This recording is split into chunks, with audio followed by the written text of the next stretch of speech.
Muy buenos días, estamos en una nueva emisión del Mundo es del Sur, programa número 51. Soy Raimundo Breguard desde Santiago, Chile, y como siempre con la gratísima compañía de Maximiliano Sbarbi, que nos acompaña desde Buenos Aires, Argentina. Hola Maximiliano, ¿cómo está todo por allá? Hola Raimundo, hola oyentes, gracias por acompañarnos. Muy frío está acá, muy helado. Nos despertamos con un otoño, fin de otoño helado, como si fuese invierno, o peor te diría. Aquí estamos igual, hoy día tuvimos 2,6 bajo cero. No llegamos a tanto, pero nos hemos despertado con 0 grados de sensación térmica y bueno, ahora levantó un poco, pero mucho viento, muy frío, sí, ¿no? Una etapa del año difícil para nosotros, los que nos gusta el verano. Sí, además me imagino que en Buenos Aires mucho viento, quizás, no sé, el ambiente. Hay mucha humedad. La humedad es en lo que siempre permanece, eso no cambia nunca. Invierno, verano, mucha humedad. Nada que no se pase con un buen mate, ¿o no? Exactamente, sí. Y me imagino que en Santiago con un buen pisco. Claro, aquí la gente toma un pisco aquí, claro, o un navegado. Pero yo prefiero un té. Muy bien. Y sí, hay que estar lúcido para seguir los acontecimientos mundiales. Sí, y de hecho nos vamos a ir a otro lado, más cálido. Vamos a ir a Marruecos, están en verano allá. Sí. Y mira, fíjate que estuve viendo y la semana pasada, Surinam, el hermano menor, patito feo de Sudamérica, siempre está ahí a un lado, no sé por qué, lo mismo que Guyana. El asunto es que Surinam abrió una embajada en Rabat, capital de Marruecos, el 25 de mayo, y un día después abrió un consulado en Dakhla. Dakhla está en lo que Marruecos llama provincias del sur, en lo que se conoce internacionalmente como Sáhara Occidental. Uh-huh. Interesante, ¿sí? Esta administración de Dakhla es una administración marroquí. Claro, son ciudades que están en el Sáhara Occidental, que digamos en la parte que Marruecos tiene bajo control. Uh-huh. Y hay que decir que ya son 25 consulados que se han abierto en esta región, 13 en Dakhla y 12 en La Ayun. Claro. Así que va tomando fuerza esto, ya empezó hace 2 años atrás por ahí más o menos esto, y ya se han ido sumando países y confirmando las buenas relaciones de Marruecos con la mayoría de los países caribeños. Además tenemos que mencionar que los últimos meses también o semanas se sumó el apoyo de Países Bajos y de España. Ajá. Y bueno, como ya se sabe previamente, los Estados Unidos, Emiratos Árabes Unidos, por lo tanto, parece ser que Marruecos va avanzando en este asunto. Sí, así parece. Bueno, yo sigo en el mismo continente, en África. Resulta que fueron masacrados 27 civiles en la región de Beni por las ADF, que son las Fuerzas Democráticas Aliadas, es decir, la franquicia del Estado Islámico en África Central. No es la primera vez que cometen estos asesinatos. El Estado Islámico está prácticamente enquistado en el Congo, algo que hace 10 años sería impensado, porque el Estado Islámico surgió como una disidencia de Al-Qaeda para para Irak y Siria, y que se encuentre en África y en África en zonas donde no hay mayoría musulmana ni adeptos al Islam extremo. Uno confirma que que son mercenarios y que usan el rótulo de Estado Islámico, como podrían llamarse de cualquier otra manera, pero recordemos que el Congo es rico en recursos minerales y siempre están esos intereses detrás de estas guerrillas, ¿no? Sí, como tú dices, efectivamente, después de Siria e Irak, vimos esta disputa entre Al-Qaeda y el Estado Islámico en el Magreb, en el Sahel, en el Cuerno África, incluso ahí está Al-Shabaab. Pero claro, ha ido diseminándose y ha llegado a estas zonas como África Central, África Austral. Tú lo hablaste hace ya varios programas atrás, lo que está ocurriendo en Mozambique. Así que una lástima en recordar que República Democrática del Congo es un país con mucha riqueza mineral, pero con muchos pobres por los diversos problemas que ha tenido durante décadas. Claro, sí, uno de los países ejemplares en haberse independizado en la descolonización europea en 1960. A partir de ahí siguió sufriendo las desgracias del neocolonialismo hasta el día de hoy. Sí, y recuerdo que hace unas semanas atrás, o un mes, una cumbre entre los distintos actores implicados en República Democrática del Congo, gobierno, oposición, rebelión, ex rebeldes, movimientos separatistas, guerrilleros, pero no llegaron a un acuerdo todas las partes, así que ojalá que se vaya solucionando esto. Y mira, ya que estamos en África, Maximiliano, vamos a viajar un poquito más al noreste, vamos a llegar hasta Etiopía. Ajá. Resulta que en Etiopía, según cifras que entrega el Centro de Monitoreo del Desplazamiento Interno, que es una ONG que depende del Consejo Noruego para los Refugiados, en Etiopía hubo un récord mundial en toda la historia. ¿Cuál será ese récord? Pues bien, durante... Nada bueno, claramente. Y resulta que durante 2021 hubo 5,1 millones de desplazados internos en Etiopía. Esto es un récord porque nunca antes, en un solo año, se había registrado una cantidad tan grande de desplazados internos en un país. Ajá. Es el triple de lo que tenía Etiopía el 2020, ¿ya? Y además demuestra una cosa que es preocupante, porque Etiopía tiene 4,2 millones de desplazados internos. Y aquí alguien dirá, ¿pero cómo? ¿Cómo tuvo 5,1? Claro, lo que pasa es que hubo, estamos viendo, muchas personas que se desplazaron más de una vez durante un año. Ah, claro. Entonces es muy grave, o sea, se van de una parte, siguen sufriendo y se tienen que ir. O sea que la situación ahí se está empeorando, por lo visto. Está empeorando, lo hemos comentado, la guerra en el Tigray, que se expandió a otras partes con ataques de los rebeldes del Tigray, por ejemplo, en la región de Asmara, por ejemplo. Y también la semana pasada creo que se registraron ya en total en el país 16 periodistas detenidos. Un récord durante la era del actual primer ministro, Abiy Ahmed, que incluso cuando llegó al poder en 2018 lo hizo poniendo énfasis en la libertad de prensa. Así que es lamentable y también quisiera recordar una cosa, Maximiliano. El récord previo de desplazados internos en un año corresponde a 2013 y son 3,5 millones. ¿Dónde crees que podría haber pasado esto? A ver, en Siria. Exactamente. Así que, tremendo, pues. No, tremendo. Y le recordamos a la gente brevemente que un desplazado interno es una persona que se ve obligada a irse del lugar donde vive, pero al interior de las fronteras de su país. Claro. No, tremendo. Bueno, hablando de Siria, Turquía planea invadir el norte de Siria nuevamente, porque ya lo hace a cada rato eso, principalmente porque quiere crear una zona de seguridad, siempre con el tema de los kurdos, de la guerrilla kurda. Los kurdos sirios siempre apoyan a los kurdos que viven en Turquía. Recordemos que en Turquía el 20% de la población es kurda y siempre está a favor de la independencia, del separatismo, de unir al Gran Kurdistán, que se encuentra dividido en varios estados.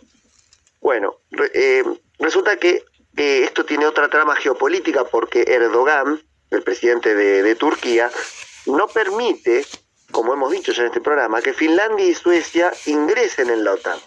La OTAN invitó a Finlandia y a Suecia y Finlandia aceptaron, pero Erdogan está trabando el ingreso de estos dos países. Algunos analistas dicen que es por algún guiño a Putin, otros dicen que no, que en realidad las relaciones con Putin no son tan importantes como lo que sucede en el Kurdistán. Siempre para Turquía el tema más importante es ese, el Kurdistán. Perdón. No hay problema. Entonces parece que quiere invadir esa zona y no da el brazo a torcer con Finlandia y Suecia por ligarlos, por acusarlos de alojar a disidentes kurdos que han tenido que escaparse de Turquía. Entonces aprovecha este pedido que le está haciendo Occidente de que incluya a Finlandia y a Suecia para tomar control de una franja de seguridad, según llaman ellos, de 30 kilómetros en el norte de Siria, que es limítrofe con Turquía, donde ahí también hay una disputa con Rusia, que ya hemos hablado, una disputa geopolítica en la cual Rusia apoya al gobierno de Bashar al-Assad, Turquía lucha contra el gobierno de Bashar al-Assad con otros guerrilleros pro-turcos. Bueno, parece que es inminente la invasión del norte de Siria por parte de Turquía. Qué lástima por lo de Siria, por los kurdos y por lo que hemos hablado en tantas oportunidades. Estas monedas de cambio que existen en las relaciones internacionales y donde siempre terminan perdiendo los seres humanos, los ciudadanos comunes y corrientes.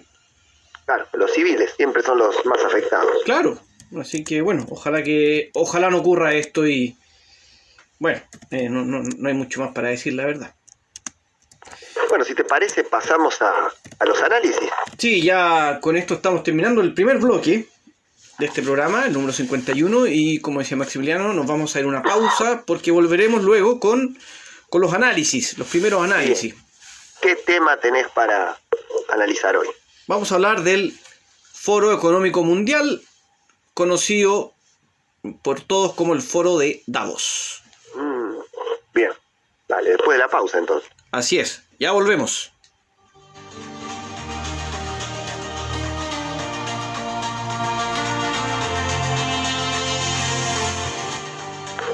Seguimos en El Mundo del Sur, programa número 51.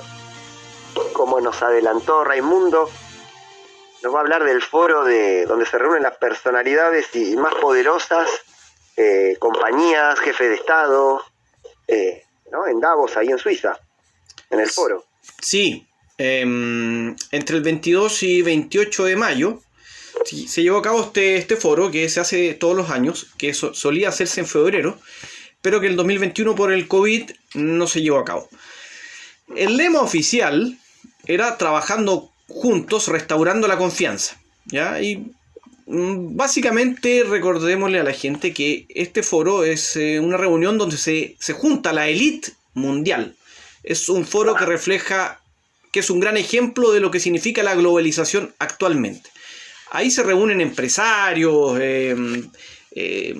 los políticos, economistas, figuras públicas, inversores, periodistas, vendedores de armas, etcétera, etcétera, ¿ya?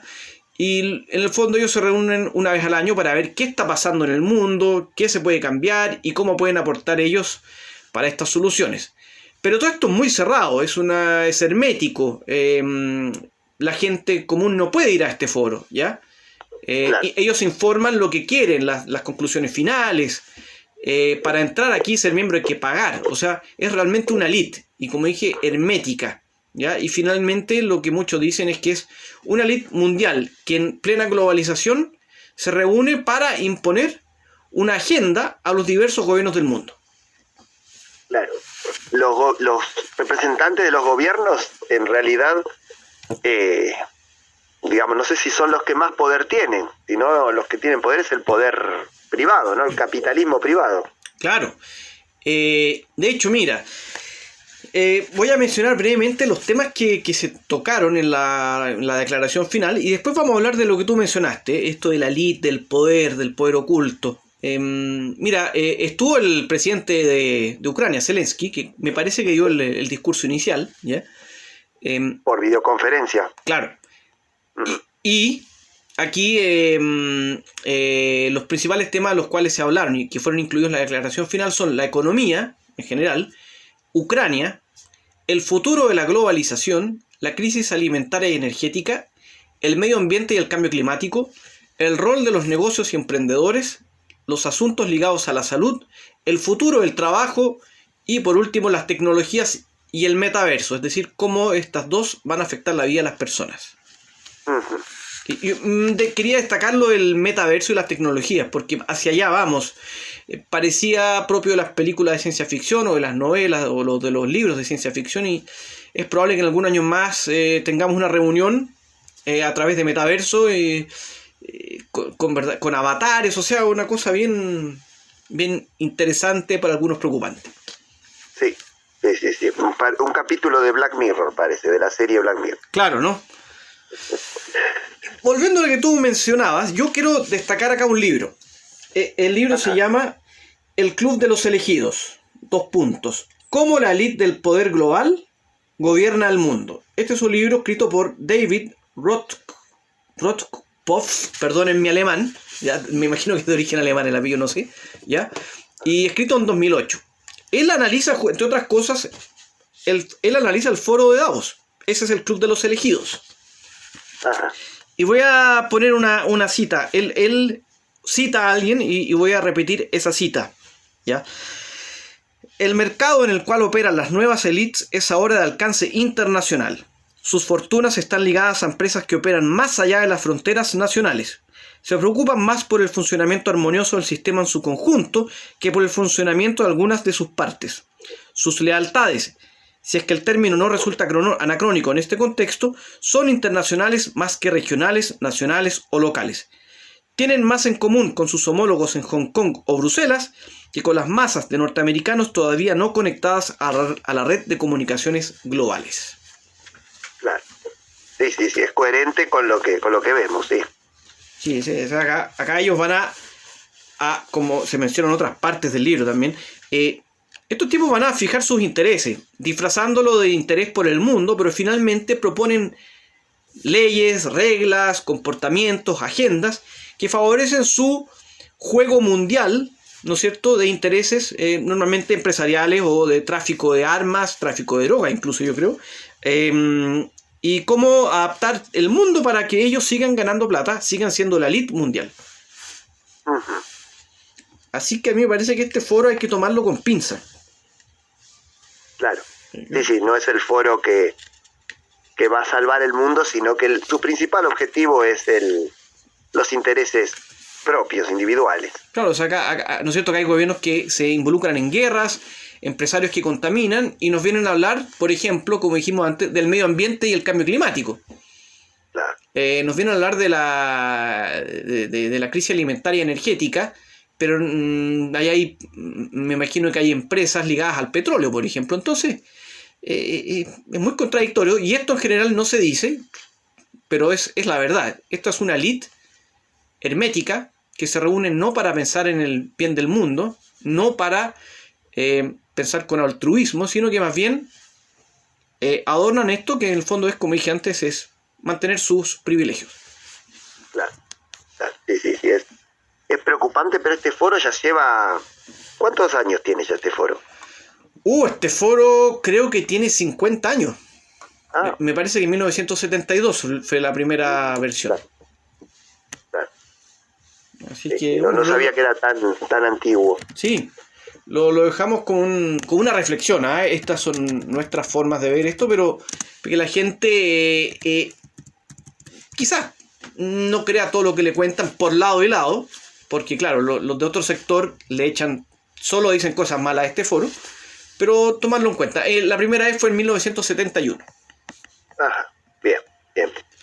Bueno, interesante conocer esto que no es tan conocido, no se habla tanto en los medios. Cuando se habla del foro de Davos, se celebra que tal o cual presidente haya asistido, como si fuese una oportunidad para ese país, pero en general no suele ser así, sino que va a seguir una agenda ya preestablecida por las multinacionales y por, bueno, las compañías más ricas y más poderosas del mundo.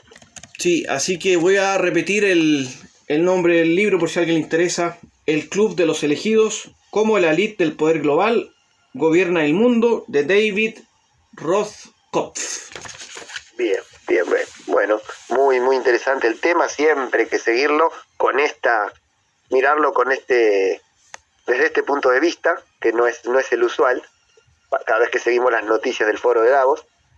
Y bueno, si te parece, seguimos programa adelante con el siguiente bloque y otro análisis. Sí, claro, viene tu análisis, no sé si nos quieres adelantar algo.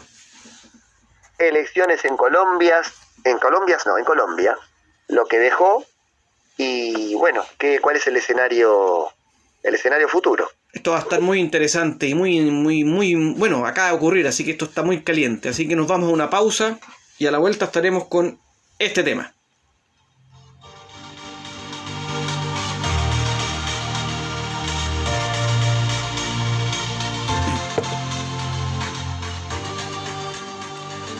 Estamos de regreso ya con el segundo bloque de este programa, el número 51 ya. Y Maximiliano, vamos directo al grano. ¿Qué pasó en Colombia? Bueno, pese a todos los pronósticos que indicaban que Gustavo Petro, líder de la izquierda, es guerrillero, exalcalde de Bogotá, con un partido nuevo que fundó él, pacto histórico, iba a ganar. Bueno, en realidad eso sí sucedió, sacó la mayor cantidad de votos, pero su contrincante para la segunda vuelta, porque no ganó en primera vuelta, no es quien se pensaba que fuera. Se pensaba que iba a ser, según las encuestas, Federico Gutiérrez, que es el heredero de Iván Duque, aliado y también delfín del expresidente Álvaro Uribe. No logró la suficiente cantidad de votos para entrar en la segunda vuelta. Por lo tanto, la segunda vuelta, el balotaje, que se va a realizar dentro de 20 días, va a ser entre Gustavo Petro, recién mencionado, y Rodolfo Hernández, un outsider de la política, pese a que fue gobernador alcalde de Bucaramanga. Lo llaman el Trump colombiano, siempre hay un Trump de cada país, ahora le toca a Colombia. Petro sacó el 40 con 34, 40% con 34, mientras que Rodolfo Hernández 28 con 17, y a 5 puntos, 23 con 87, quedó Federico Gutiérrez, el candidato del establishment, digamos. Bueno, a partir de acá se abre un nuevo escenario en Colombia, algo que no estaba tan, no era tan, no se visualizaba tan, se pensaba que bueno, que iba a ser Petro contra Gutiérrez, pero no, va a ser Petro contra Hernández. Bueno, Colombia, para hacer una breve fotografía de lo que está sucediendo en Colombia actualmente, las protestas de 2019 fueron bastante importantes, no tan violentas como en Chile, ni tampoco como en Haití. Ese año hubo varias protestas en varios países latinoamericanos, y los pedidos eran, bueno, que cesara todo tipo de... Hemos hablado nosotros en Colombia, hay masacres de líderes sociales, de ex guerrilleros desmovilizados, un poder paralelo por parte de los paramilitares, falsos positivos, es decir, se disfrazaba a guerrilleros, se disfrazaba a opositores o a personas que el gobierno apuntaba por algún tema, y se los disfrazaba de guerrilleros y se los asesinaba simulando enfrentamientos. Bueno, además Colombia contiene en su territorio 9 bases de Estados Unidos, por lo tanto su política soberana no es tal, no existe una soberanía política plena en Colombia. Pero luego vino la pandemia, y ya en medio de la pandemia, saliendo un poco de la pandemia, en abril de 2021, el presidente Duque inicia una reforma tributaria letal para el bolsillo de los colombianos, ¿no? Le impuso el IVA a los productos de primera necesidad, también al agua, la luz, al gas, y además con gran represión, porque volvieron a salir a la calle los manifestantes, y la SMAD, que es una fuerza policial, asesinó manifestantes deliberadamente. Hubo, como en Chile, también violaciones, muchas personas perdieron la vista. Bueno, similar en ese sentido a lo que sucedió en Chile en 2019. El 50% de los colombianos viven por debajo de la línea de la pobreza. Esto que dije recién de la represión lo informa Amnistía Internacional. Bueno, es uno de los países más desiguales del mundo. Entre el 70 y el 80% de la población, perdón, el 70 y 80% de la riqueza lo concentra el 10%, el 52% de la tierra lo pertenece solamente al 1,5%. Bueno, y así tenemos un panorama social bastante malo, ¿no? Tendencia, perdón, que en general, con excepciones, con algunas diferencias, pero que más o menos se repite en América Latina, lamentablemente. Exactamente, sí, no es una excepción, pero tampoco es un modelo, como muchas veces se ha querido mostrar a Colombia como un país modelo de democracia. Sin embargo, no es así. El candidato Petro, bueno, en realidad ninguno de los dos candidatos dio muchas precisiones sobre su programa de gobierno una vez que lleguen a la Casa de Nariño, que es la Casa de Gobierno en Bogotá. Petro presume que va a impulsar el proceso de paz bloqueado por Duque. Para eso necesita unas Fuerzas Armadas leales, pero las Fuerzas Armadas están muy ideologizadas, son muy antiizquierda en Colombia, el expresidente Santos, que es el que inició la reconciliación o la desmovilización de los guerrilleros, tenía unos cúpulas militares afines y pro reconciliación. Sin embargo, Duque las descabezó. En este momento hay militares muy anticomunistas, antiizquierda. Ahí va a tener un problema Petro si llega a ganar la presidencia.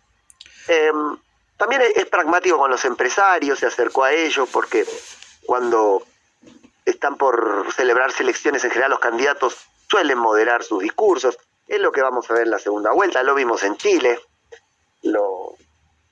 Ambos candidatos de la segunda vuelta intentaron captar a los votos más de centro, pero en Colombia eso por ahí puede llegar a ser diferente, porque el uribismo, los que votaron a Federico Gutiérrez y los partidarios de Uribe ya manifestaron que van a apoyar a Rodolfo Hernández y no a Petro, con lo que los números se inclinarían a favor de Rodolfo Hernández a pesar de haber salido segundo y a varios puntos, ¿sabes? O sea, podríamos decir que, perdona Maximiliano, podríamos decir que Petro quizás ya alcanzó su techo y mucho más no podría alcanzar. Sí, según dijo Petro hoy en un discurso, necesito 1 millón de votos más. Y es muy difícil, es un poco lo que decís. Es difícil que los alcance porque existe el fantasma del comunismo, del castrochavismo, como lo llama el expresidente Uribe. Entonces no queremos ser Venezuela, y esos discursos que se repiten a lo largo de toda América Latina cuando hay un presidente que tiene una tendencia quizás de centro izquierda, se lo intenta demonizar. Perdona, es algo típico que pasa en Sudamérica, ¿no? Que si viene un candidato con una cierta convicción social de izquierda, pero no de izquierda radical, claro, muchas veces se cree que si un candidato de izquierda dice educación gratuita para todos, educación escolar gratuita para todos, o salud, oye, este es un bolivariano, un chavista, y me parece que eso no está bien, ¿no? O sea, porque además ese tipo de reformas son necesarias. Ahora, claro, en algunos casos hay que reconocer que vienen acompañadas de otras ideas que son bastante radicales y uno no las comparte, pero no puede ser que los programas sociales sean caricaturizados. Y a veces pasa también en la derecha, a veces cuando llega alguien y le tienen un cierto miedo a que va a ser el reino de las empresas. Entonces, al final, Sudamérica está presa de eso, ¿eh? Sí, hace muchos años que está presa de esas estigmatizaciones, sí, es cierto. Y una cosa más que quiero agregar, de ahí te dejo terminar, Maximiliano, perdona. Al igual que en otros países, pierde las fuerzas tradicionales en Colombia, pierde las fuerzas tradicionales de izquierda y derecha, y aparece un tipo de izquierda que algunos lo ven como más a la izquierda de lo normal, y un tipo que es un multimillonario, tengo entendido, empresario, y se está repitiendo esto en algunos países de la región, ¿eh? Decir que es multimillonario, ¿te referís a Rodolfo Hernández? Sí. Claro. De todas maneras, es un personaje controvertido, Rodolfo Hernández, porque no es un político tradicional. Claro. Él mismo se muestra esa cara, y el único programa de gobierno que tiene es no a la corrupción y recorte del gasto público. Con eso pretende arreglar Colombia, a lo que sabemos que eso no es así. Pero a la gente apolítica, que no está muy consustanciada con los temas políticos, esto le suena bien, porque los políticos son corruptos, los políticos son ladrones, ese latillo que se repite. Entonces viene alguien a terminar con la corrupción, supuestamente a terminar con la corrupción, porque Rodolfo Hernández en Bucaramanga tuvo varias acusaciones de corrupción y todavía hay procesos judiciales que no han finalizado, que se lo acusó de beneficiar a ciertas empresas en concesiones de servicios, bueno. Y también algo llamativo es que antes de la campaña, poco antes de iniciarse la campaña, él dijo que era un admirador de Adolf Hitler. Wow. Tuvo que salir a pedir perdón en Twitter diciendo que quiso decir Albert Einstein, que no es lo mismo, pero ahí vemos quién es este señor, ¿no? Rodolfo Hernández es un personaje extraño, peligroso, pienso yo, porque alguien que dice que admira a Adolf Hitler ni siquiera tiene cuidado de decirlo, porque sabe que eso espantaría al electorado, pero bueno. bueno, quiere un programa de austeridad, donar el sueldo, bueno, esos gestos que en realidad son simbólicos, no hacen a la sustancia. Bueno, y Petro sí se refirió a la reforma de salud, como la que decías recién, sistema de pensiones, pero para eso necesita del Congreso. Y acá me remito, y ya con esto finalizo, a las elecciones que hubo en marzo legislativas, en las cuales el partido de Petro el pacto histórico logró el 17%. Y el partido de Rodolfo Hernández el 1,02%. Muy poco. 2 escaños tiene. En marzo a Rodolfo Hernández no lo conocía nadie. No era ni siquiera de los favoritos. En menos de 2 meses su figura creció hasta meterse en la segunda vuelta. Sí, me llama la atención, me recuerda un poco, no es lo mismo, pero lo que pasó en Chile con José Antonio Kast, que marcaba 4 o 5 puntos en las primeras encuestas, los primeros sondeos presidenciales, y terminó llegando a la segunda vuelta y sacando el 44%. Claro. En Perú también, Castillo, al comienzo de la campaña, las encuestas le daban el 1% y terminó en la segunda vuelta con Keiko Fujimori también, y ganando la presidencia. Claro.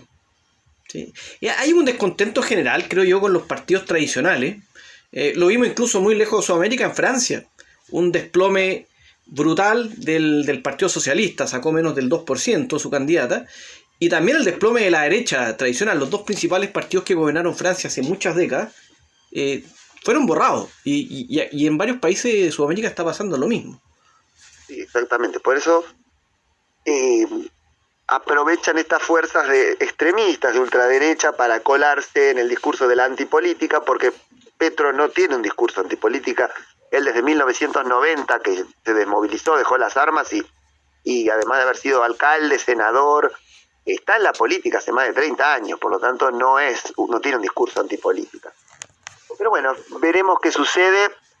Todo indica que Rodolfo Hernández tiene más chances que Petro, pero las cosas pueden cambiar tanto que no sabemos si algún partido va a apoyar. Se sabe que desde el uribismo y de los partidos tradicionales no lo quieren a Petro, prefieren al outsider antipolítico, que no debe ser tan antipolítico si el establishment lo apoya, ¿no? Claro, al final todos estos candidatos por lado y lado que se denominan antisistema, antipolítico, llegan a través del sistema y llegan a través del juego político. Así que son discursos que, lo digo con mucho respeto, en donde hay mucha ignorancia también, donde se lee poco y la gente cae con estos slogans. No más corrupción, ok, está bien, pero hay que hablar. El problema es América Latina, por supuesto, que involucra la corrupción. Pero por supuesto son las reformas sociales las que muchos esperamos. Pero seguro, claro. Muy interesante tu análisis, tu informe, y estaremos siguiendo este tema, por supuesto. Ahora, eso sí, nos vamos a ir a una nueva y última pausa. ¡No! Y ya con eso terminamos el programa. Perdón, terminamos el programa. Estaba totalmente desconcentrado. Una pausa definitiva. Yo te propongo una pausa definitiva. Claro, cerrar la cortina. Una pausa hasta el jueves. A eso me refería. Exactamente. Sí, recordarles a los oyentes que se suscriban al canal de YouTube El Mundo desde el Sur, y ahí van a encontrar las novedades y programas anteriores de los últimos 7 meses. Ya hace 7 meses que estamos. Sí, ya 7 meses. Ha sido un largo camino, muy, muy enriquecedor, y los esperaremos el jueves, ¿no? En una nueva oportunidad. Y Maximiliano, te deseo una excelente semana, y lo mismo para todas las personas que nos están escuchando. Bueno, gracias por acompañarnos y un saludo grande para vos, Raimundo. Muchas gracias. Hasta el jueves.